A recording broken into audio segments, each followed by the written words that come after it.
Hello, welcome to another Retro RHLSTP. I've been saying it's in from 2023, 2024, 2022. I see that the next ones were recorded in from early 2023. So I guess this one, it might have gone out in 2023, but we recorded it in 2022. It's with Paul Chowdhry, and it's at the Leicester Square Theatre. And we're just putting these out on video for free, in full, and we're also re-releasing the audio, of course, as well. If you missed it the first time or just want to listen again, if you're like me, you won't remember anything that happened the first time you listened to it, and you can just listen to it again, enjoy it as a brand new podcast. That's the wonderful thing about becoming into your late middle age. You can just enjoy stuff as if it was the first time straight away. This is Paul Chowdhry, always an entertaining and confounding guest. He's an unusual man and very successful comedian. And, I think I like him in spite of everything now. I love Paul. He's a great guy. Come and see us live, richardherring.com/RHLSTP. Support us with some money every month. gofasterstripe.com/badges. Or just tell some people about this podcast. There's 7 billion people on this planet, and I think only about 50,000 of them so far maybe 100,000 have listened to this. So there's some work to be done. Get spreading the word. Okay, thanks very much. Enjoy Paul Chowdhry. Ladies and gentlemen, welcome to the Leicester Square Theatre. Please welcome a man who has come up with a brand new drug. It's Richard Herring!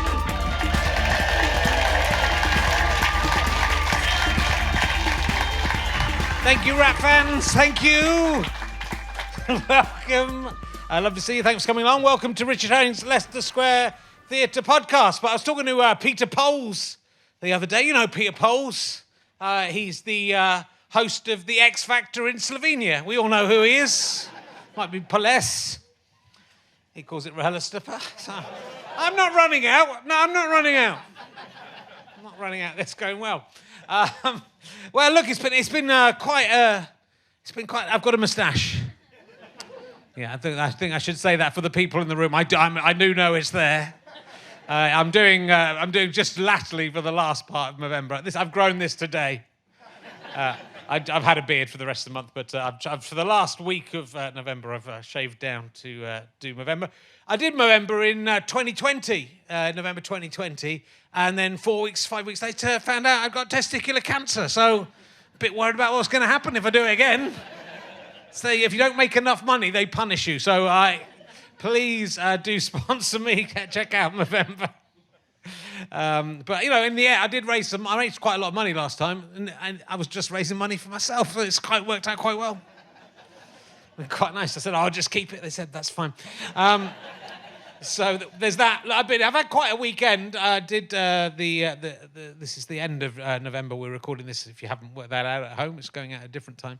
And I did the Hay Winter Festival.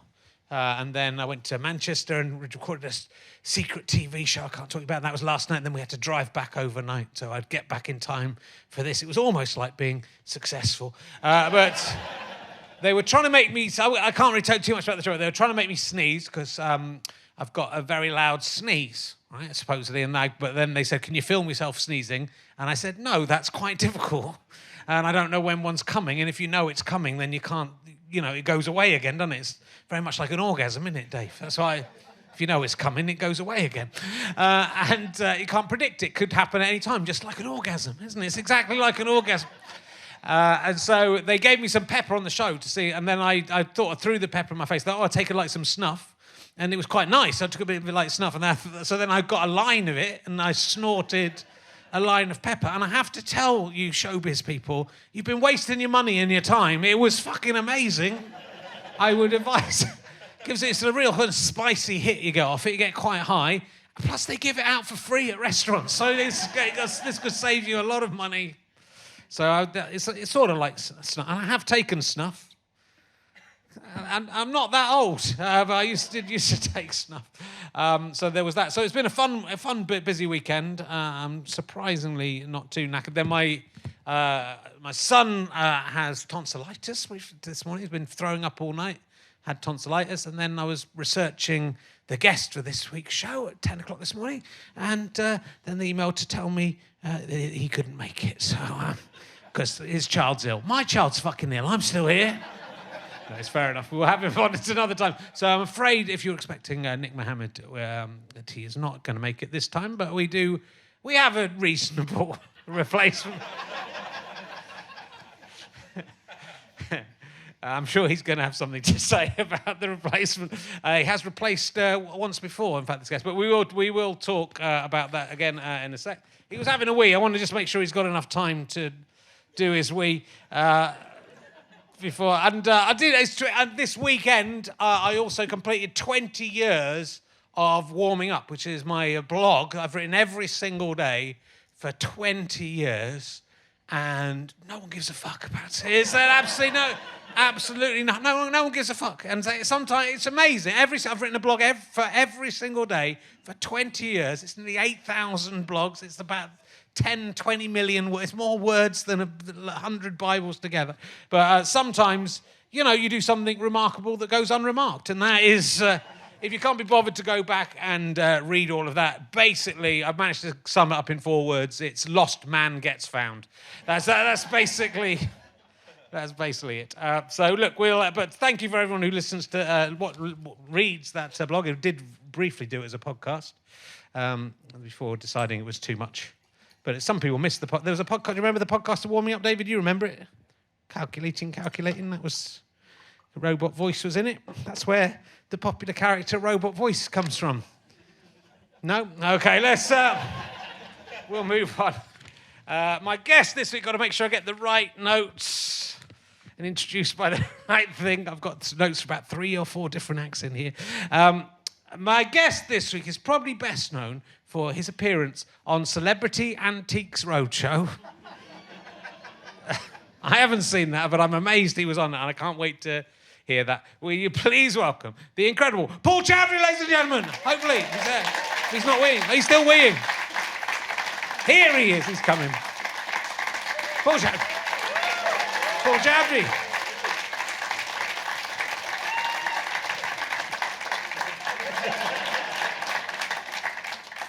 There you go, Paul. How are you doing? What an honour and a privilege it is to be back here. It's lovely to have you back. What? Last time did you explain that? Yeah, well, last time we've had 2 people drop out of this on the day. In the 10 years of doing this, 2 people have dropped out on the day.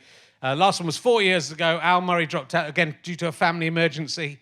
And you were in the theatre, right? You were here. That's what I remember. I wasn't sure you did it. I was at home. Were you? You doing your laundry? I think I was in between tour dates. Right. And you booked me because Al pulled out very last minute. Yeah. And you've never actually booked me on this podcast. I've never booked you on this podcast. And then today, Nick Mohammed pulled out. Yeah. And you thought, is there another brown comedian we can book?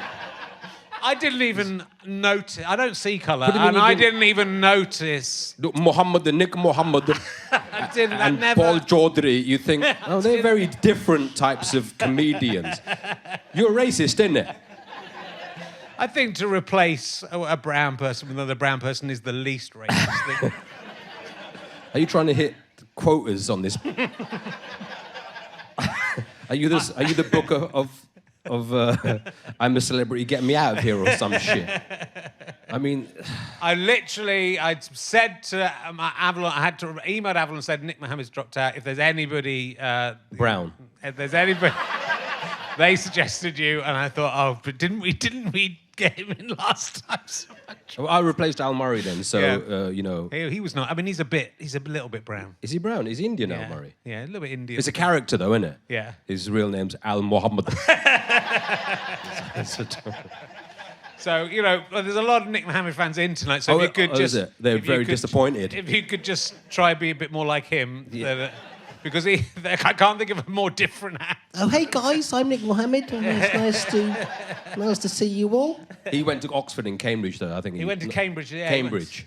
And I went to Estates. I'm proper working class. I know. Yeah. It's a very classist industry, this, isn't it? Well, yeah, I think there's a lot of isms in this industry that I think a lot of them are hopefully being broken down. Just tonight we're breaking down. Well, yeah, you've really broken this by booking another brand. I mean, it's. I don't know how many times we can talk about that. I think we've rinsed that joke. I think now. we may. But I could sense the disappointment in the room because they haven't got Nick Mohammed, who's internationally acclaimed. Yeah. Well, but you are. But you know, he's a big actor. But you're doing a lot of acting as well. Yeah. I can't actually mention what I've just been filming, can I? But that sounds exciting. But you've been in. I've heard what is backstage, and it's very exciting. You've been in. You were in Cruella. Cruella with Emma Stone. Yeah. Yeah. Okay. Which I also legally I'm not allowed to talk about. Oh, you're not. But we can. Let's talk about it. Yeah. And then see what happens. Okay. And if you get sued by Disney. Yeah. That's your fucking problem. It mate. is. It depends what you. It depends what you say about it. Did you have what were you playing? You were playing a restaurant owner. Why would you say? Why? That's what it says on IMDb. A restaurant. No, it doesn't say that. It does. It says professor. It doesn't. And you changed it to restaurant owner. Are you thinking Nick Mohammed's not on the show? Nick Mohammed is the guy. IMDb. He plays the restaurant. Nick Mohammed is the restaurant guy in it. In Cruella? No, I just Yeah. he was. You might have just. Oh fuck! I've got the wrong page. There's that. You're in a show called Devils. I was in Devils, yeah. And that was. I didn't. Tell us about Devils. What was it? Well, I want to hear about Celebrity Antiques Roadshow, but let's talk about Devils. In Devils, I was the restaurant owner. Oh yeah. Have you just got a restaurant that you let people film in it if they They put just you come in? to my restaurant. They say, "Can I be in the film?" In Devils, I was a banker. Right. It was a Patrick Dempsey drama thriller for Sky, and I was a banker, and it was about the banking crisis. So I did 10 episodes in season 1, and then 3 in season 2. Right. So, but it's funnier if I just said restaurant owner. But yeah, I did that. I'm a thespian. Yeah, I mean, you're doing. I really enjoyed you in Greg Davis's The Cleaner. I was in The Cleaner with the first really good episode with Helena Bonham Carter. Yeah. Was married to Tim Burton. Yeah. And I was playing the schoolboy in that one. Yeah. You're very youthful looking. I'm very versatile. You are. Like, Prince Andrew. I'm quite, I play different characters. Okay. That's I was sort of surprised to realize. I mean, I should have realized. 'Cause I've known you for a long time. You seem very youthful to me, and I kind of had you in my head. I had you bracketed in the 30s, maybe just hitting 40. But you're close. Well, should we let them decide? Yeah. Before how old do you think Paul Chowdhry is? There's a little bit of a clue. How many? 26. It was 24. nice. It was close. Yeah. He was close. It was close. 23, 24 next year. Yeah, he's very young. He's a very young 48-year-old man. 48 years old. Yeah. I've had a lot of work done. Have you? No, I haven't had any work done. But looking at Madonna's pictures recently, Yeah. have you seen her face? I mean, I have, but That is prime example of, when, like, I hope we can cut this out if it doesn't work. Okay. But people are judged by their appearance and they get away with being quite hot when they're young. Like, Yeah. I've never got away with that shit. But when men or women are young and youthful, they get a different treatment. Yeah. And then as they get older, the looks tend to fade. They can. I do. Yeah. Well, they didn't get that on the podcast. I pointed at Richard. I think they picked it up even in audio. I think that pointing was. And that's the problem. And then people are treating her differently as a 64-year-old woman, and she's had a lot of work done, and she's TikToking and twerking. Yeah. You don't really want to see a 64, and that's a prime example of treat everyone like a piece of shit, and then they won't have to make those adjustments. Yes. Would you get any work done? No. I would sometimes have a moustache on my face. Just that's not technically confuse me. work. No. I've had a facelift in that case. I think growing a beard's a great. Actually shaving off the beard reminded me of why I have the beard, because it's a great way just to cover up most of your face, as you were doing. So well, you can there's a lot of hanging fat under here that it. Thanks, man. It hides for me. It hides. Oh, it's like a bollock, isn't it? Yes. Well, that's bit insensitive, but yeah. I wasn't saying your face looks like one of my bollocks, but it's what it does. It diverts attention away from the features that you aren't as comfortable with. Sure. So if you have a moustache, people won't look at other parts of your face, like you've got a massive nose or busted teeth or some shit. They look at the beard. It takes that attention away. Yeah, well, yours definitely. I mean, it's a very fine beard. Oh, I mean, I thanks, remember man. before you had a beard. Is it? Yeah, I remember you before you had a beard, but it's a very the moustache is, it's a it's curated moustache. Yeah, this is proper Movember, isn't it? Yeah, it really is. It takes a lot of audience members have got beards. This young lady in the front row. You see what I did there? I did. It's a good trick, that. It was good. Although these days you wouldn't be able to get away with jokes. You can't get away with that anymore. Because she could technically have a beard, and we shouldn't laugh at that. Yeah. It's not acceptable to laugh at a woman with a beard anymore. It isn't, so you've got to be careful. Got to be very careful. Tell us about... I can't imagine you on Celebrity Antiques Roadshow. Why not? I don't know. Partly just having sat down with you for 5 minutes here, the things that have come out of your mouth. I just can't see them editing around you very, very easily. It was primetime BBC. Yeah. And I'm very primetime, my tour show is called Family Friendly Comedian. Yeah. So, I want to... That's not enough just to call it that. That's not enough to go, it's my show, it's called Family Friendly Comedian, and it's just full of all this sort of filth and disgusting stuff that isn't family friendly. In fact, that's sort of the worst thing you can do is to call it that. Well, then the families have attended and walked out. Yeah. That was probably the drawback. But anyway, so how did it go? Who were you teamed up with, or who you against on Select? Who you against? Al Murray. Were you against Al Murray? Yeah. Wow, okay. Al Murray, yeah. It was, it's coincidentally Al Murray, yeah. Who I was replacing. Yeah. Nick Mohammed. And then it was up against Al Murray, and I thought I was in trouble because he studied history at Oxford. Yeah. With you, didn't he? Yeah, he was the year below me, actually. Oh, he was the year below you, yeah. So he knows his history. He really does. It was a tough one. Yeah. I'm not sure if I should reveal who won that, because you go up against... The road trip is different to the road show. Okay. So the road trip, you get given an antique car, a classic car, and you drive around the country, and then you buy stuff at, like, proper shithole. Like these... the places that sell antiques, and they are shithole places. Like, proper, and I turn up, and I'm trying to bargain with them, and then you negotiate, and then you have to sell them at this auction in another shithole with these old people there in the afternoon. Yeah. And they're like, what the fuck are they doing here trying to buy this shit? I mean, I don't know what the lives these people lead. Yeah. And then you sell it. Whoever sells it for the most crack money wins the episode. Yeah. Did you win? Yeah. Yeah. So you beat Al. I mean, that's impressive. I mean, he should know, but he's so posh, he doesn't know. He knows how old something is, but he doesn't know what it's worth, probably. Well, he comes from money. Yeah. I don't come from money. No. He's old money. I'm no money. So, I know I'm a hustler. You learn to hustle. Yeah. I'm a hustler, When I grew up on the streets, as so we had to... That was the survival was...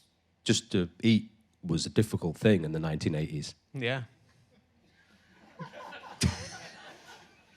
I'm not sure why that was funny. And what's funny is the audience just not being quite able to decide whether they're allowed to laugh at that or not. That's why I was laughing. Yeah, I grew up on the mean streets of Edgware. Yeah. They are pretty mean streets. Yeah. You were in a house, though, right? It wasn't just literally on the street. No, I was living on the street. Wow, that was swing tough. I was in the house in the evenings, but in the street in the daytime.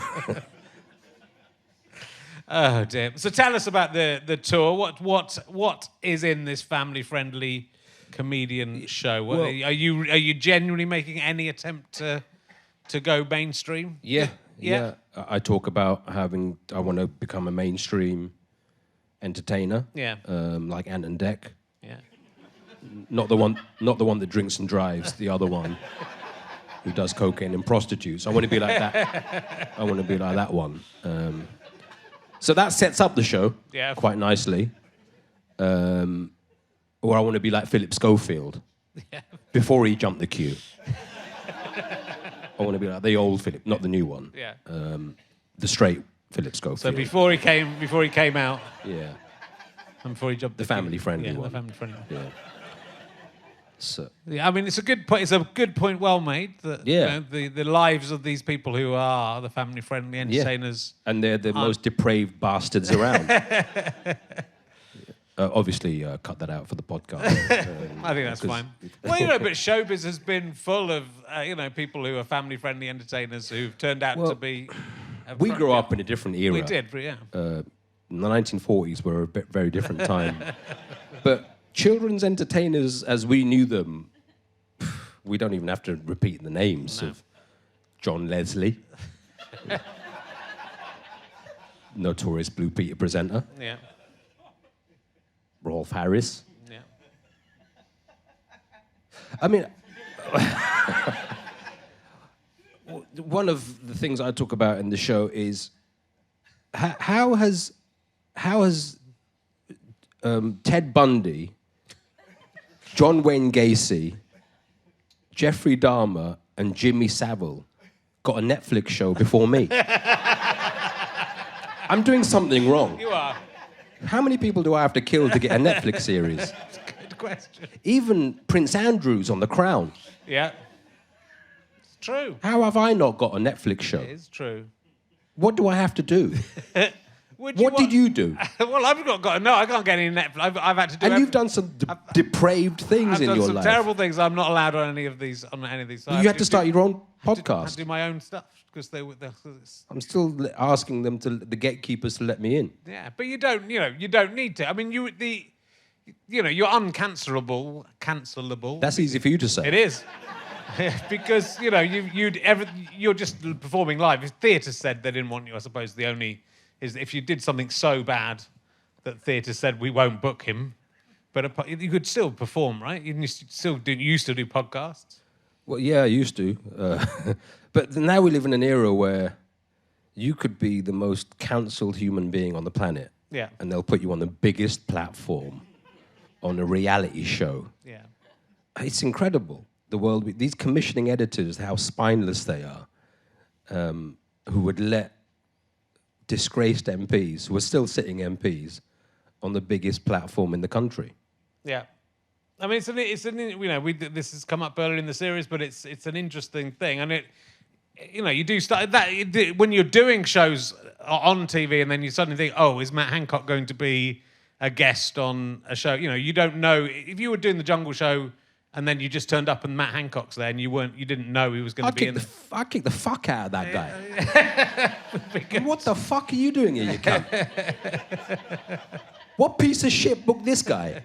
I never got a call, but he got paid £400,000 to do a show like that. £400,000. And he's, this is the guy who, he got caught trying to get fish fingers in a... shit on his fingers. I mean, the guy's a piece of shit. And I know, but we want to see what he's like. We want to see if he's like... I don't give a fuck what these politicians are like. I just want to know if they're good politicians. Yeah. I don't want to hang out with these people. They're supposed to be running the country. Who cares? They don't care what I'm like backstage. They care what I'm like on the stage. Sure. We ain't going out for dinner afterwards. Me and this bearded woman ain't meeting up afterwards. We ain't swapping beard techniques. That's it. It's the stage, unless, of course, what you do backstage is so depraved that you should be cancelled. But no one really cares. Why do we want to know what he's like? No, it's a good question. But I think that, all the points you're making there are fantastic because, you probably wouldn't... I mean, you have been on TV shows and there are, you've been on Celebrity Antiques Roadshow, which is it's sort of a surprise. But it is because of your act...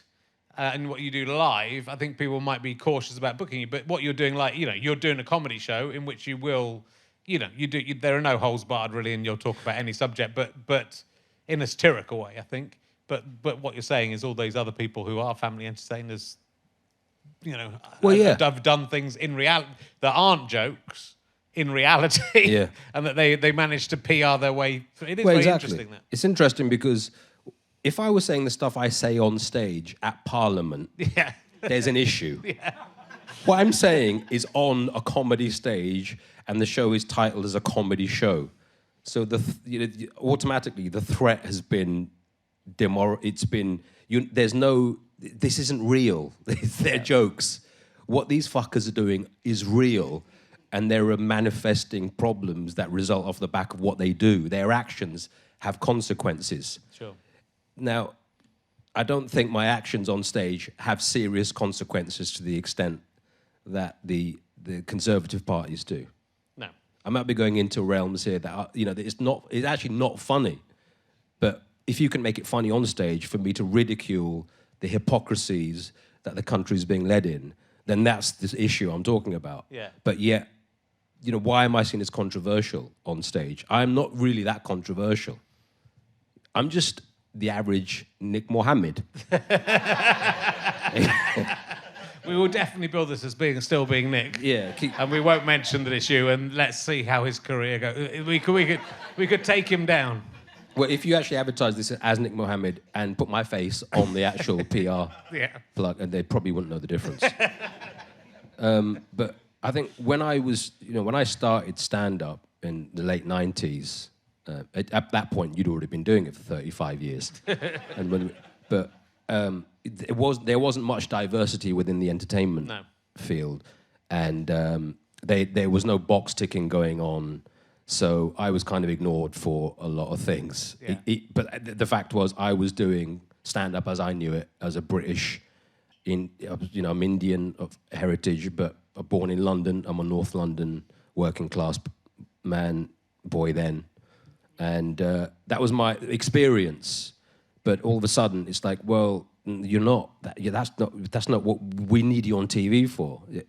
In fact, I couldn't even represent India because I don't know enough about it because I'm a Londoner. Yeah. But that was what the TV people see you as. You become. At that point, I realized that actually my race is quite a big factor now in the entertainment field. Yeah. And now there's diversity quotas. They have to have one person of an ethnic background, one woman, it's very diverse.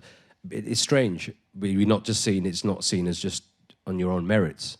I'm doing. Right. I love live audiences are where I thrive, but unfortunately, that's not how TV works. No, but do you really miss that? Because I feel like all the stuff you're saying really is TV's going down this sort of sinkhole of not really being about comedy, whereas you're out on stage and performing in huge venues and selling out. Which big venue did you sell at? Wembley or the O2? I did Wembley. And last tour, yeah. Yeah, so you sold out Wembley. I mean, that's, to me, as a stand-up comedian, that's what people are doing TV in order to be able to sell out Wembley. If you can sell out Wembley, you don't need to do TV, do you? Well, no, I mean, TV, what is there to do on TV? Exactly. Unless you have a good vehicle. Yeah. Most of the vehicles, it's a dying format, unfortunately, and that's why they have to go to the extremes of booking disgusting MPs on these shows to essentially troll the public into watching the show. Well, absolutely. I mean, they're not even really hiding that fact. Well, if it's newsworthy, that he's paid for it. He's paid for his fee in the amount of publicity, and we're still talking about it. Yeah, now, we're talking and it's about over, it, and we're still. So they're getting exactly their money's worth out of that guy, and maybe it'll turn out that he has a showbiz career, or maybe it'll come out and we'll find out I think a lot of people were voting for him just to piss off what they perceived as people who would be annoyed by him still being in. Well, yeah, and that's what people think is because people haven't been affected by the last few years. Yeah. Fortunately for those people, that's a good thing for them. But for the people who have been affected, it's not something we've lived through. Essentially, a war. We've lost more people in the last few years in this country than essentially a war. Yeah. So to be thinking, oh, this is really, I'm really pleased to upset people who have lost loved ones and have their lives turned upside down. This is going to be a great thing to do.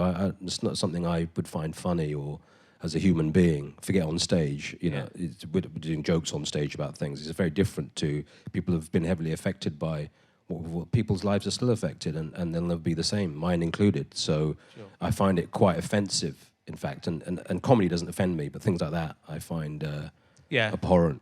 Well, people don't. I mean, that kind of person who just thinks, oh, let's try and piss off people we don't like. Yeah. And they're not. And, I'm not the kind of people who go to the World Cup dressed as in Crusader costumes when it's the Middle East I mean, if they were making some point about human rights in the Middle East, that might be something, but they're not. They just don't even realise that that's an offensive thing to do. Yeah, and then commenting on their regime, and then going out there and taking the money. If we're going to comment on the regime, all right, you've got to follow it through. You can't just say, "Oh, it's terrible." And then you're sitting out there commentating and taking the money. Obviously, you've had conversations about this before, but people have said when we hosted the World Cup, homosexuality was illegal at the time, and it was the 60s. It was a very different time, and things have moved on. But how do you just don't go? Yeah. If this was some kind of homophobic, racist, sexist podcast, I would think, you know what, I'm going to let that go, and Sure. I'm going to sit there with Richard Herring and just talk to him and kind of put that in the back of my mind. I wouldn't be able to sit here but then What if I gave you £10 million a year to come on the podcast? I'd sit here. But you wouldn't give me £10 to be on this podcast. This is the irony of. But playing in an arena like this is very rare to sell out arenas. It's incredible. It's an incredible thing. I'll ask you an emergency question. Well, let's go away from this. Although very valid on what you're saying, and people profiting.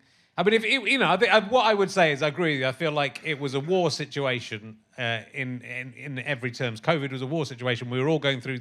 The country was going through something together. If it was World War II, there wouldn't be people going, "Oh, I'm going to give my mates the arms contracts, and we're going to try and we're going to boost this business." If it was World War II, no one would be trying to make a profit.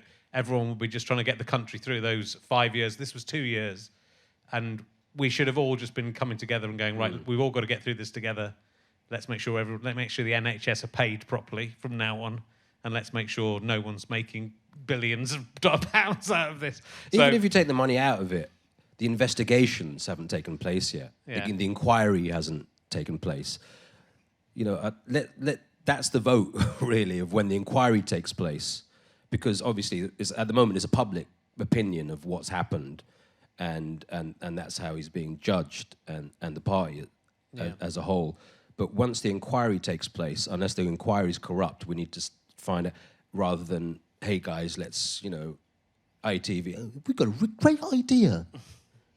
Let's get Nigel Farage on the show about eating in certain restaurants of ethnic. It just doesn't make sense. Yeah, it's not a great example, that, but.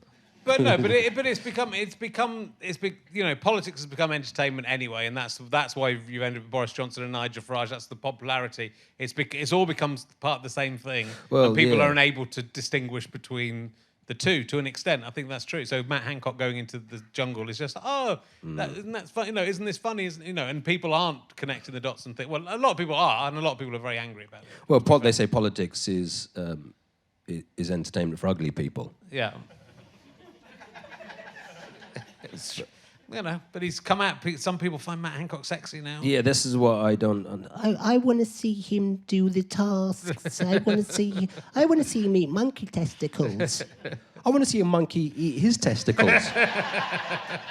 That's when I'd tune into that piece of shit. Live on TV, I'd vote for the fucking monkey. And apparently today we can't call monkeypox anymore, right? Because it's offensive. Yeah. Monkeys have complained that monkey. They've been. This is where we are now in the world. But that's not. He's not offensive, to ITV. But calling monkeypox is now offensive. Yeah, I was thinking it is interesting if I turned up at the TV show I was doing yesterday and they said, "Oh, and the other contestant is Matt Hancock." What would if you didn't know that in advance, which sometimes you don't. What would you do? Because I wouldn't want to do a TV show. I've been on a TV show with Nigel Farage, but not at the same time. Right. And even that I found I'm finding this extremely awkward that I'm in a green room with Nigel Farage. But actually to be in a comedy show with someone who you don't think belongs in a comedy show, that's a difficult decision to make. I mean, I was offered I'm sure you were as well. I was offered to be on the Katie Hopkins show where she would never talk to me. Well, maybe, yeah. Maybe there was a reason for that. But, you know, I didn't... And they were throwing a lot of money around to people to do that show, and I think most people said no, and I certainly said no. Yeah, them guys never really spoke to me. Right. Because I would have... Yeah. I tend to give it back, and they're not really comfortable with... Because, you know, you're a middle-class white man. I sure am. And you'd feel uncomfortable in that situation and almost surrender to their bullshit. But you know, I come from the streets, and I know. That's. But see, the Nigel Farage thing is interesting because at that time, it's almost that the people who voted for Hancock are the same people who voted Brexit. It's the same type who can get duped into almost believing the bullshit. Yeah. And Nigel Farage at the time, David Cameron wouldn't speak about immigration or anything because they were scared to be considered racists. So Nigel Farage is going all out talking about immigration policies, etc. And then the wrong people then voted because the other people don't want to talk about it or address it. But now it's kind of gone the other way, isn't it? Where now the Labour and Conservative especially are talking about to the extent where it's immigration has become the taboo subject, hasn't it? Yeah, but I mean, Labour seem to be sort of saying the same things as the Tories about it, which is, I think, is weird. So they're all pussyfooting around, terrified of pissing off. But they weren't the racists. I think, you know, which is sort of a well, weird they're almost even it sounds racist now, though, doesn't it? Yeah. About, you know, the Suella Braverman and Priti Patel. Even the rhetoric from the Conservative Party does sound racist. Yeah. But do you put a brown face forward to say immigration? It's a difficult subject. I'm not a politician, and I don't know why I have to say that. It's obvious I'm not a politician. But when you do get a Farage coming forward, then you will get the backing. Yeah. And then David Cameron fucked up big time and just left. Yeah, I think we can say that for certain. I might have lost people in the audience now by... Well, you know, you're in a new sort of... I saw you talking to Christian Guru Murphy, and he was sort of... You were very serious in that chat as well with him. He was quite surprised about, though, after having talking to you, he did start calling Conservatives cunts and stuff, so I think you may have had some effect on him. I taught him well. It is. Yeah, Christian Guru Murphy has been at Channel 4 News for the last 25 years. I think your comedy's always... You know, there's always been this edge to it, and there's always been this political element to it. But it's so knockabout and silly and rude and offensive that I think it's maybe surprising. You know, it shouldn't be surprising, but maybe people might be surprised to hear you talking sort of quite seriously about subjects. Well, I'm not left wing or right wing, and I don't. That's not where my comedy comes from. But where comedy now is, they want to know your political viewpoint. What I want to know from a comedian is he funny? Yeah. That's the main objective. Are you funny? I don't care. I'm not there for your... I'm not going to vote in any direction you tell me to vote in. That's not what I'm here for. I'm here to be amused as the audience is. So that's the most important part of comedy. But now it's TV commissioners want to know your political viewpoint to your comedy. Why? Why has that now become a thing? I don't have to agree with what you say. You may even say some of the most sexist, homophobic thing, whatever, but is it funny? But, you know, that's the point is, you're not going out there to be... the ironic take with comedy, the twists and turns, hopefully that's not what I'm putting across in my comedy. I'm not out there being sexist, homophobic, racist or anything. These are vehicles that you can use within a comedic world. Yeah. And you can use it to twist people around and, you know, turns of phrases, linguistics within... The scientific study of language is very important with stand-up. Yeah, and I feel like it's good. It's good to be in a position as a comedian, and there are very good comedians who do take a very political stance. So it's not like nothing in comedy is it has to be this way. But I think if you're basically, you know, not nailing your colours to any particular mast and looking for the funny in both sides or every side, or just seeing what's ridiculous, that seems to be more what a comedian should be doing than saying, you have to think like me, or I'm going to joke about this, but you mustn't joke about this subject. Exactly, like, you know, let's just take the first example, the woman with a beard. Yeah. For instance, now, somebody... you're really transphobic? No, I wasn't transphobic. It was a point where I was being funny, and that was the whole point of that bit. But then when you get, you shouldn't do, that's not what we are. That if that's what you're reading, that's your problem. Yeah. I'm not here to offend. Offense, you're feeling, it's not what we're doing up here. No, well, I think in that particular case, if you took that way, you'd be digging for you'd be digging for offence rather because it wasn't in the intent. I don't think of what you're saying. So that's the key thing. But comedians, we're still able to. You're still very much able to do whatever you want to do. You're joking about every subject under the sun really in your shows, and no one's stopping you, and the audience are enjoying it, and that's the test of it. As long as your audience is there and enjoying it, and paying to come back, it's a self-policing system. Yeah, live comedy is where I think the best comedy is when it's live, and TV doesn't show that. You won't see real comedy on TV. What our stand-up shows are on TV these days? Well, there isn't much, but then that's what people have to realise. It is, but I think that's always been the case. You wouldn't. TV was much more, safe really in the old days, and then there'd be an occasional show that was a bit more risky, but it's nothing compared to going into a club and seeing what people are talking about. Yeah. So I guess if you've grown up looking at stuff that's on TV and then go into a comedy club, you might be astounded by some of the stuff that people talk about. But again, you don't have to go and see it, and if enough people don't want to see it, it'll disappear. In the same way that the 70s sort of racist comedy it fell out of fashion and nobody wanted to see it. The audience will decide what they want to see. Well, there are comics now still being racist on stage, using the words that you technically are illegal to use. Yeah. But they're using them on comics that are playing rooms like this, and that me and you both know. Yeah.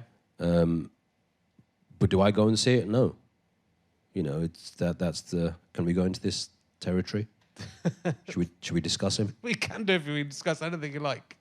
But but I think people. What I'm talking about? I think so. Yeah. Well, but yeah.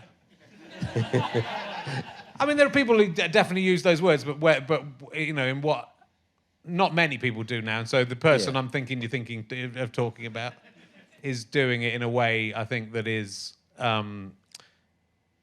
He's the lowest of the low and fighting out against everything. So he's life is kind of, but then it's people like that. See, it's blaming. It's almost a blame, isn't it? It's like going back to the old joke. They're coming over and nicking our jobs. Yeah. Which is used in certain other what jobs are you talking about? But it's people like him who have that viewpoint. But then when it's done on a comedy stage, the question is it acceptable?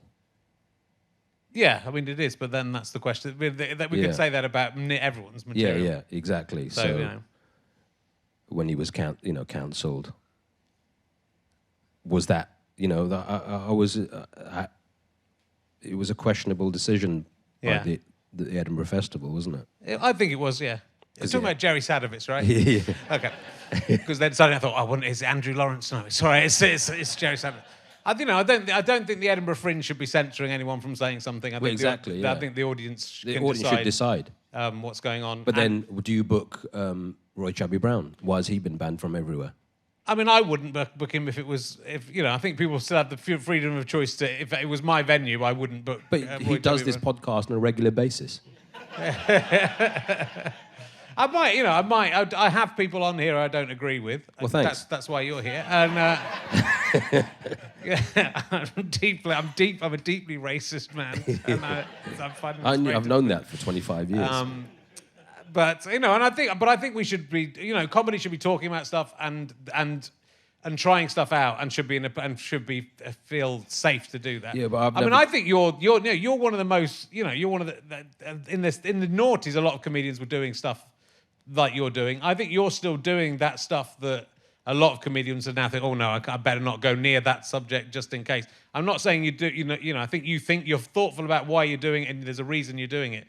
But you've stayed true to that older version of yourself, I'd say, and that you still will do jokes about the subjects that some comedians wouldn't do jokes about. Yeah, stand-up in its purest art, in its purest form. And I'm not a sellout. You know what I mean? So, but when I was doing, like, my first DVD, What's Happening White People, in 2012, even that phrase, which was funny at the time, was considered, oh, we can't say that. You know, I was a younger British Asian guy just playing with race and playing with certain, and it was seen as controversial at the time. Yeah. And then all of a sudden, a lot of people started doing that kind of comedy, and it became the norm almost, because at that point, you know, a British Indian act hadn't done Live at the Apollo, and that was weird. At 2012, that hasn't happened yet. Right? Yeah, that is. You know, that's literally 10 years ago, and I used to perform here for a week, a run and stuff like that. So I found it strange that there wasn't as much diversity then. You know, we were just talking. Lenny Henry was the other. Yeah, I mean, you know, it's amazing how, when you do look back, how recent it is that things have started to change, you know, and I think, and it has started to change, and I'm not saying it's, but even something like Taskmaster, look at me, you were in an early series of Taskmaster, and there used to be one woman in each series out of the 5, and, you know, that for about 4 or 5 series, so even that was, you know, that's a pretty recent series, and it took them to, you know, 5 or 6 years ago to think, oh, should we maybe have like 2 women in each? Maybe we could have 3 women in a series, you know. So it's you know, it's an incredible. I mean, we were doing Time Don't Please 20 years ago, and I think we would sort of go. I mean, I remember having discussions about saying, you know, there's a lot of white people in the show. Should we have some diversity in the show? And you know, and then we'd feel quite pleased if we put somebody in who wasn't white. But if you look back at it, it's a very white show still. So we you know, we might have like an occasional guest. I think there's probably one episode where the major character is a black guy. Yeah. But, you know, we'd had an Asian guy come in as a character, and you kind of think, oh, well, you know, we've got an Asian guy in. And I look back and go, yeah, I mean, he had 4 lines, and he was, you know, and it's so, it's incredible. You know, I think you're right to point it out, and it's incredible that in such recent history, things were so unequal. Yeah. But it's, you know, if people talk about comedy's about kind of creating conversation as much as anything. So any of these comedians, and anyone, and I include the people I don't like, who I think are doing stuff that I think is just racist. Yeah. It's at least a conversation. You're at least throwing something in, and then people can make their decision. And I think overall, the tide of history is moving in the right direction, as much as there's a lot of it going, swelling in different directions. Slightly far, behind America. Yeah. But then alternative stand-up started slightly later in this country than in America. So. Yeah. But did you start doing stuff? Did you perform in America quite early on? You say you came up through black clubs, right? In the UK. Did you do stuff in America as well, or was it all UK based? I mean, I've done gigs out there completely illegally. Right. Because I don't have a green card. A work visa, so this goes out into the world. America. Yeah, this goes out everywhere. So I've done stuff in it. I did The World Stands. Remember that show, The World Stands Up, which was broadcast on Comedy Central in America, and that was years ago. And then I just did spots out in America, and the American clubs pay what, $30 or something. It was the pay out in America, unless you're a big touring comedian or you're on TV shows out there. Yeah. There's nothing to be earned in America, and so you've really got to. So maybe I'll go out there and tour, do family-friendly comedian out there. If this is going out in America, I'm going to come to America and. Okay. But I think you should. Have you done America? No, I've not cracked the UK yet. Been working hard here. I've been to Montreal a couple of times. To Montreal. But I didn't like that. But no, I've never done anything in America. But I don't have any ambition to. I never really did have any ambition to go out there. I just would like to. I'd like to do well here and stay in my house and be around my family. But you made a lot of money back in the day, innit? No, I didn't. No. Oh, is it? I mean, I make more money. I make more money now. Is it? Yeah, we didn't make anything in the 90s. I remember coming to your house back in 2000. Well, that was Time Gentlemen Please. So I made a big load of money. but not by any other standards. I did quite well for 2 years writing Time Gentlemen Please. I remember I came into your house and like I just kept on walking up the stairs. For, like, I walked up the stairs and you were like, "We got a gig." Yeah. And then by the time I got down, we'd missed the gig. I remember we drove somewhere, some student gig somewhere. Yeah. Do you remember? I don't remember. It was me, you, and somebody else, and we drove there, and I met you at your house, and I was like, I couldn't believe the size of this place. Yeah, in Hammersmith as well. It wasn't Yeah, in some shithole.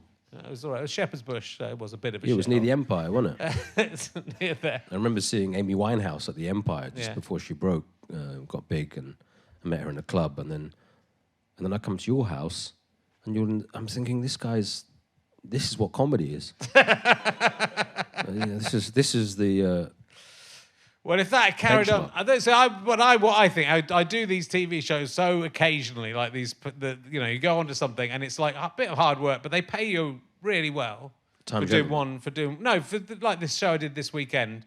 So it's a Channel 4 show, and you do a couple of days filming for it, and you get a few £1,000s for it. Is it? Yeah, but the people who do those shows all the time are on that kind of money. I'll do one a year and think, that'll help that'll help me get through December or whatever.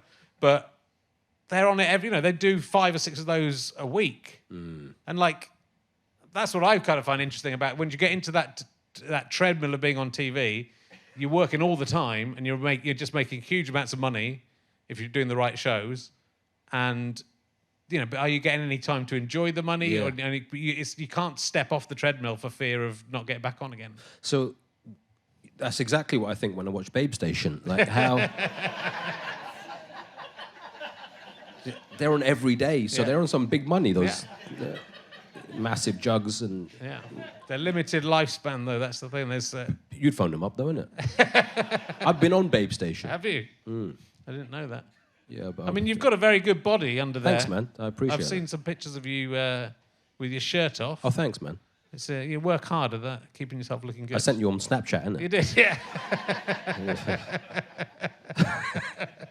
Let's ask you a stupid question. We've done this. It's very interesting stuff, Paul. And I mean, I could stay on this podcast for days you could. if anyone else drops out.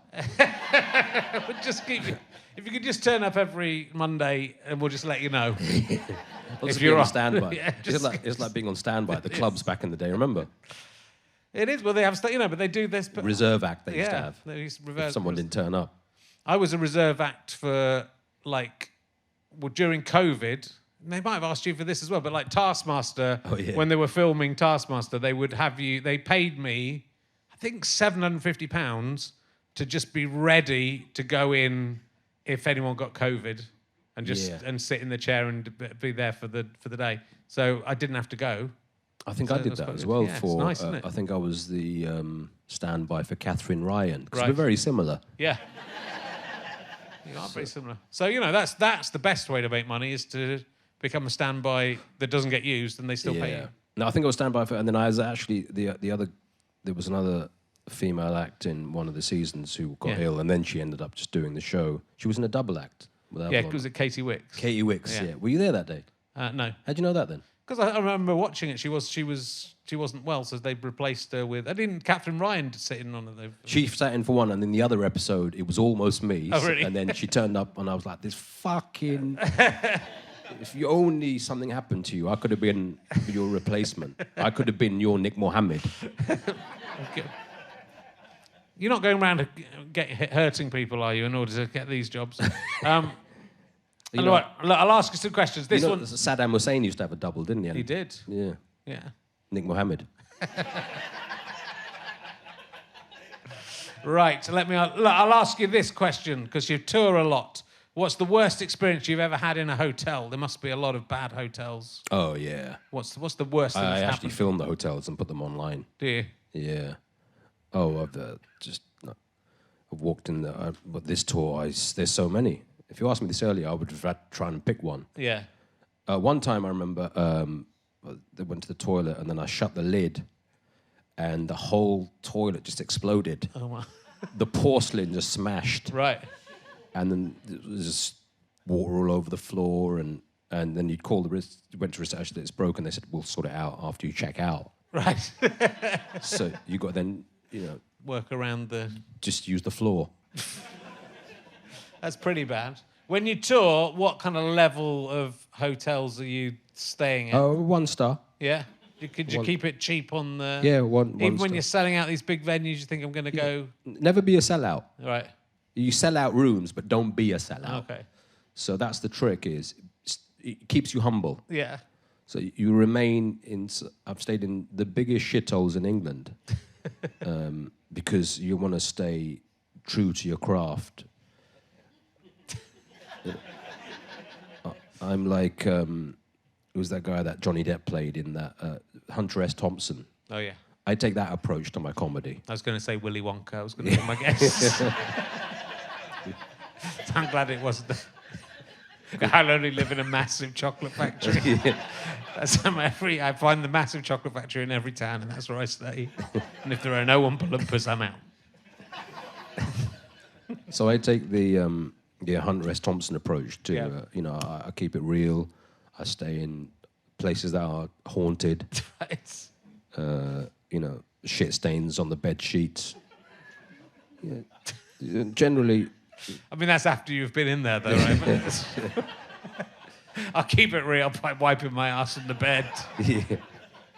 I mean, they're dirty places, hotels. They can't. Oh. They're going to be dirty anyway, even if they Filth. Even if they make an effort to clean them. There's stuff that's happened. Every hotel room you've been in, something disgusting has happened. Even when you call the local working individual to your room. Yeah. Because you can't use the other terms now. It was Yeah. working person to your room, and then they see the room, they're like, fuck, there's a sign staying here. It's like the film Mona Lisa with Bob Hoskins and Kathy Tyson. Yeah. Do you remember that? I do. It's a good I don't think the reference is too old for this. It's a long way back. That's where you give away your age. You look young, and then suddenly referencing very old movies. Fans only? You do have fans? Fans. Well, tell me about fans only. What is it's an OnlyFans? OnlyFans, yeah. I did. Is it your own version, or is it? Yeah, like Celebrity Cooking School. I did with Kerry Katona. Yeah. And she recommended OnlyFans, and she gets it's like a recommendation, so it's like a pyramid scheme. Right. So if she recommends the OnlyFans, use her referral code. Yeah. She then gets a percentage or £50 voucher to use at Amazon or something. Okay. And she recommended myself and Katie Price. Yeah. Because us three are very similar. Yeah. Do you have to do everything together? Is it only available as a threesome? Yeah, as a threesome. Yeah. So I was potentially thinking OnlyFans is the way forward now, where you can put pictures up and Yeah. Is it working out for you? Yeah, you get What can I get from? Well, for £10, Yeah. it's a picture. Yeah. And for £20, I'll send you. What picture of what though? Just me. Okay. And then £20, I'll whatever you want in the video. Yeah. I'll perform. And, Okay. And then, what kind of stuff are you into? I'm gonna have a think about it. 20 quid's pretty good. Can I get you to do anything? Can I get you to do anything for 20 quid? Well, there's a cost of living crisis. There at the is. moment. And I would never exploit that, by the way. Not like on This Morning when they did a Wheel of Fortune, and that was incredible. There's somebody. It's a really good idea. I think we should do a Wheel of Fortune and then pay their gas bill for a month. It really has to exploit the general British public. That's hilarious. Do you remember that? I do. And then he jumped the queue, and then Yeah. it was fucked. It was a little. They've been a little bit out of touch in a difficult. That's why I stay in shitholes. Yeah. To stay in touch. Stay in touch with the people. Yeah. When you go downstairs and you go to reception, you see the drunk, degenerate human beings that you think the most depraved dregs of society are in that hotel, and then you go and do the show in the evening, and they're in the front row. That's why I do it. I want to stay real. I know. I used to stay in some very, very bad hotels, and you just come to the point where you're slightly afraid for your life, though, if you stay. That's in. what I like, and I like taking the tour manager there. Yeah. And the tour manager is somebody who drives you, and he says, and they're in the same hotel as me. Some people put them in the shitholes, and then the act stays in the I don't Yeah, do but that. I don't think it's better for the tour manager if you stay in the shit. That's not going. Oh yeah, Paul Chowdhry's great. He put me in a shit hotel, but he stayed there as well. Yeah. What they want is to go. I've toured with Richard Herring. He put me in a nice hotel with him. They don't want to go. They don't think you're the great guy. They think I'm the great guy. It's the guy who goes to the nice hotel and puts the tour manager in the shithole. It's no different for the tour manager if he's in the shithole and you're in the shithole. He's still in the shithole. Yeah, but we're sharing a room.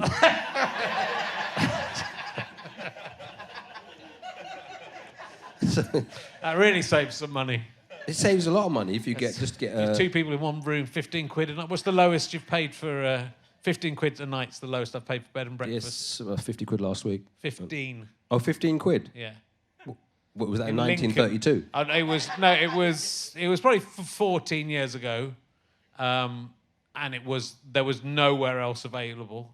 My car broke down and I had to stay in Lincoln, I think. And I got a room above a pub, and the door had recently been kicked in and not really been mended.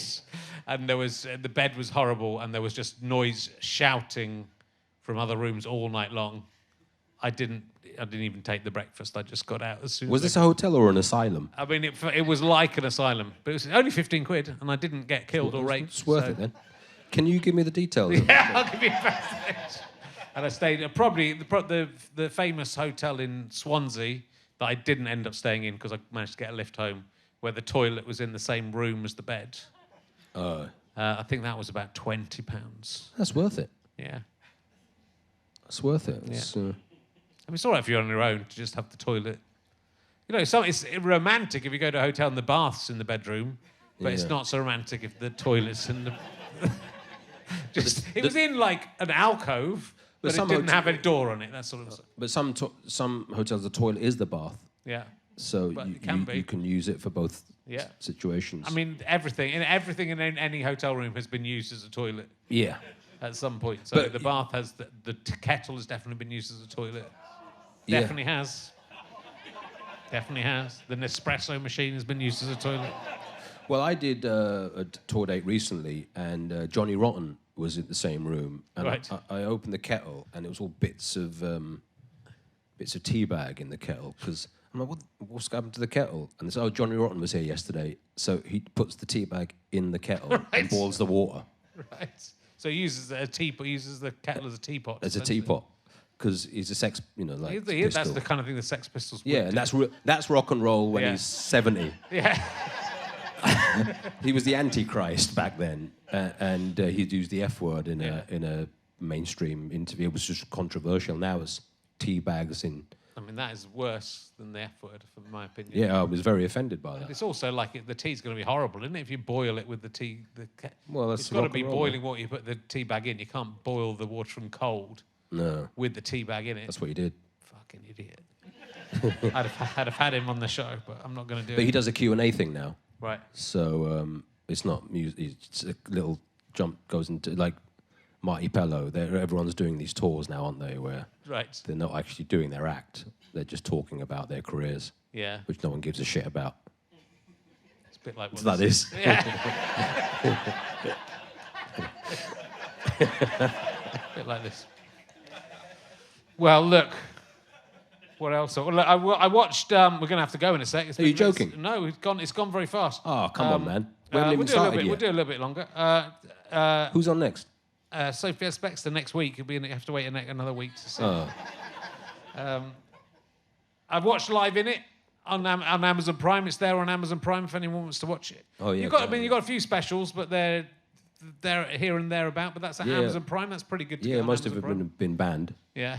What's Happening White People was the Universal and PC's World, which I actually performed on this very stage. Right. Also very hard to find. Right.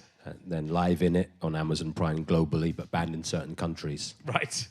But it's available in the UK. So watch it until it gets banned. Yeah. But you could put presumably you could put these, or maybe you don't own the rights to them, but you could put them. A lot of comics are just putting them out on their websites for free now as a sort of advert for their other work. I should try and do that. I think it's a good idea. We should talk about that. Yeah. Okay, we'll talk. I can't help you, but hey, we can. I think that's it. That's all it is. Do that. Then it's done. You're just trying to help me with my career. Yeah, no, I'd like to help your career. I can tell you how to sell out Wembley. It'll be fine. And well, there's a couple of things with crime. I don't know if we talked about this last time, but you've had a couple of associations with Crime Watch. Oh yeah, that was in the last show. Yeah. Yeah, didn't we speak about? We might have talked. Well, they might have talked about. So you were like offered to act in as a terrorist, as one of the bombers, the 7/7 bombers. That was years ago. That was 2007. Yeah.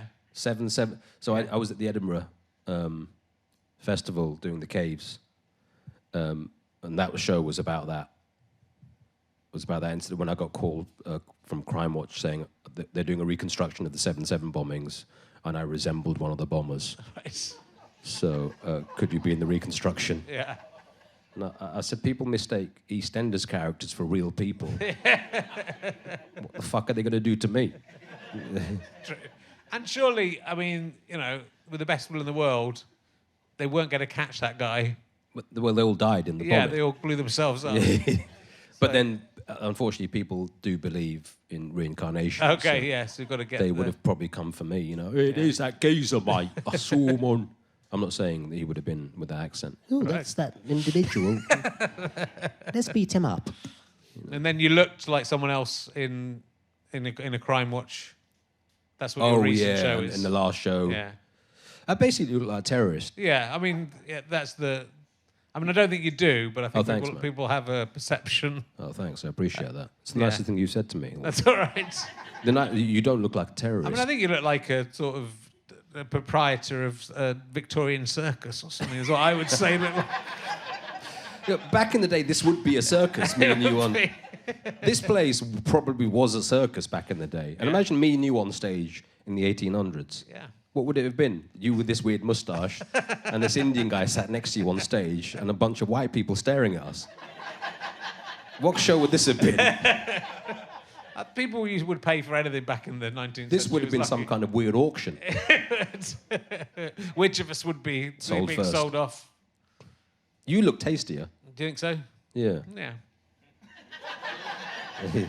I think it's this is. I think I usually get. I do a few acting jobs, so I usually get to play a pervert or some kind. But I think if there are any, acting people watching, this is what you would get. You get this playing as a pervert. I get people who like. I get people who are visiting prostitutes a lot. And I've never employed a sex worker in my life. Why not? No, just because You can't say a prostitute anymore. I know. I said sex worker, but I said the character is someone who goes to prostitutes. You got to say hooker. Yeah, the hookers. Hooker. And people who wank in bushes on that was Taskmaster. And I did a short film where I was a man who cut off his own genitals, that's come back to haunt me. And there's nothing wrong with that. No, there's nothing wrong with that. So I must play sort of sleazy men a lot. But you were a notorious swordsman back in the day. That's what you keep saying. But yeah, I'm a very attractive man. Thanks, man. Yeah, thank you. No, I am. Oh, sorry. That's. You're all right. But what was it like back in the day with Peter Stringfellow was known. Yeah. But you were the amount of women that you were, and some young boys that you went through. How did you do it? Yeah, because I'm a very nice person. So you kind of manipulate your way into it. I tell you, if you want my suggestion to anyone who wants to be a slag, which is, I believe, what I was. You can't use that term anymore. You can if you're using it about yourself. Is to be honest about what your intentions are, and I found honesty was a fantastic thing, because I think most people just lie, and so as long as you're honest and say this is what's going on, I think then everyone. Yeah, because I'm well out of practice. Yeah. No, you're not. Nothing going on. You're not a married man. No, I mean just I'm basically androgynous. Right. That's. I'm asexual. Yeah. I don't know if androgynous means you're like a man, I think. Is it? Yeah. Is that right? Yeah. So you are androgynous. Oh, no. I mean, I quite like it. I'm like a man, but I'm not a man. That is... I'm a straight androgynous man. Okay. Cisgender. Yeah. Cis male. Yeah. But, Yeah, no, I do. I love women, Yeah. but I just haven't been around one for a long time. That's a shame. How come? Well, it'd be nice for you to have, if you like women, it'd be nice for you to be No, 'cause around one. I've walked past a few. Yeah, no, that's... and I'm sure you've sniffed the air as you pass. No, I don't sniff them. You just have to, talk to people, Paul, and see how it goes. Is it? Yeah, it's pretty But then easy. they're going to go, aren't you the terrorist from the 7-7? They do. They go, are you that pervert who cut off his own genitals? And then they go, oh, I'm interested in a little bit of that. After this show, I might talk to the bearded woman in the front row. I mean, Lou will be well up for it. That's all I can say. Yeah. Vote for approval from Lou, who does not have a beard. I should say, Lou, just in case people take that seriously. It was a kind of a joke. You're an interesting man, Paul. Is it? Yeah. How come? Because it's hard never to really seen myself it's hard like to that. penetrate who's. No, don't penetrate I don't me. want to penetrate. Because, there's half of you is this very silly, rude man, and you're this very thoughtful person as well, and then there's this little, crust of crust. Is that the right word? Yeah, let's say pizza crust. crust. Crust of loneliness and sorrow within you. Yeah. Crust, a little crust. I want to say a little kernel, maybe, is it? I'm like Howard Hughes. Yeah. I'm a recluse. Yeah. The only time I go out is to do shows or the Richard Herring podcast. Yeah. But that's true of a lot. But I'm like that. You're a socialite. I'm not sociable. I don't really and I never really like going out, and I stayed in a lot. Yeah, but you got a woman at home, so it's. I've got now. I was staying, but before I had a family, I was in at home more than I was going out. Really? I was very shy, and I felt quite awkward in most social situations. Yeah, because shyness as an adult comes across as arrogance. Yeah, it can do. So when you're shy as a child, and unfortunately when it follows you into adulthood, you're just seen as an arrogant man. Yeah. Because people don't see shyness in an adult. It's, so... Well, I think with someone like you, they wouldn't. So they wouldn't. You seem brash and confident, but I think there's a vulnerability, and I think that's what makes you work as a comedian as well, which is good. But I would like you to work, have a happy life as well as being a good comedian. But there's a vulnerability to you beneath the there's a swagger on stage, and there's a confidence on stage that nobody is like that in real life. So the Paul Chowdhry on stage is not the real you. The Paul Chowdhry we're seeing tonight is not the same as the Paul Chowdhry from the specials, I would say. Yeah, I mean, people come up to you and say, Oh, you're not as funny off stage, are you? literally, if you were like that off stage, you'd probably get arrested. Yeah, well, you definitely would get arrested. As I say, stage performing is for stage performing, and people have come out for a good night out. And if you were a shy man on stage, there's the problem. But it's weird how we are so shy off stage, some of us, and on stage, we become our true selves to a certain degree. Yeah. I mean, I feel that, and some people Lou Sanders said it about me, because I think when she's my wife's friend, and I've worked with her a lot, but she sees me off stage and on stage, and I think she thinks I'm quite a dull old man off stage. But then she says, when he comes on stage, he just comes alive, and he's full. So there is an element of that where it's an amazing thing, and I think there is something odd about comedians. And it's often, Robin Ince goes on about this a lot, and I know you lost your mum when you were very young, and so it's often something has happened in the past that I think maybe affects comics. Yeah, I mean, as Jerry Seinfeld says, we're the only person facing the wrong way in a room. Yeah. So it's an interesting dynamic of why we have to make a room full of strangers laugh. Yeah. We're always trying to gain some acceptance from people. And tonight I've tried to make this audience laugh, pretending I'm Nick Mohammed. Whatever it takes. But the biggest... that's why I took this gig tonight. I like a challenge. Yeah. Comedy is all about a challenge. And, you put any crowd in front of me, I'll die on my ass. But no, I'll try to... But it's a comedian's instinct. Comedians are different sort of people. You are still doing your tour. Your current tour show is still. You've got a few more dates in 2023, right? So there's a few Yeah, people yeah. can come and see this show. We've got a few more dates and potential extensions. Yeah. I've been touring this for about a long time now. Yeah. Stop and start. So, but yeah, it's very family friendly, Yeah. but it says no children. Yeah. Dude. So you're welcome to come along. Okay.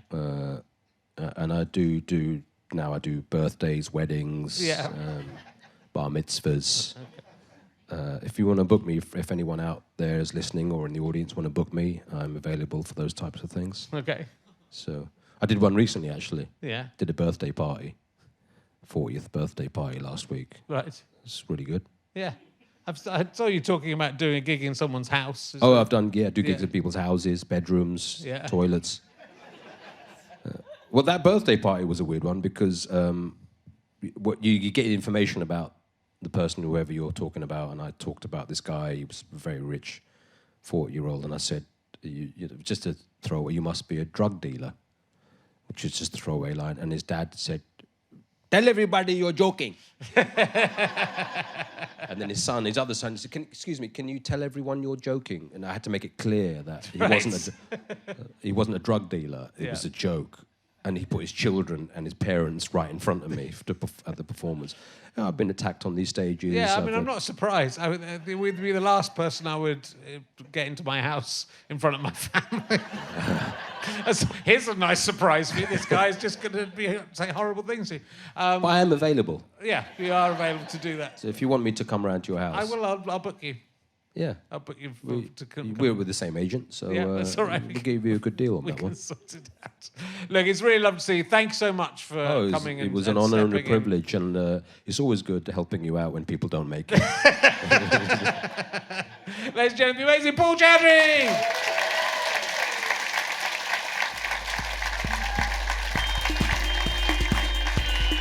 You have been listening to RHLSTP with me, Richard Herring, and my guest, Paul Chowdhry. Thank you to Scant Regard for providing the music. I'm in debt to my producer, Ben Walker, and to Chris Evans, not that one, and everyone at gofasterstripe.com. Thank you to everyone at Leicester Square Theatre for having us. You are fabulous. This is a Sky Potato, Fuzz, and gofasterstripe.com production. Also, thank you to Kathleen McKeegan for her fantastic research website, RHLSTP.com. Thanks for listening. See you next time. Last one in the series next week.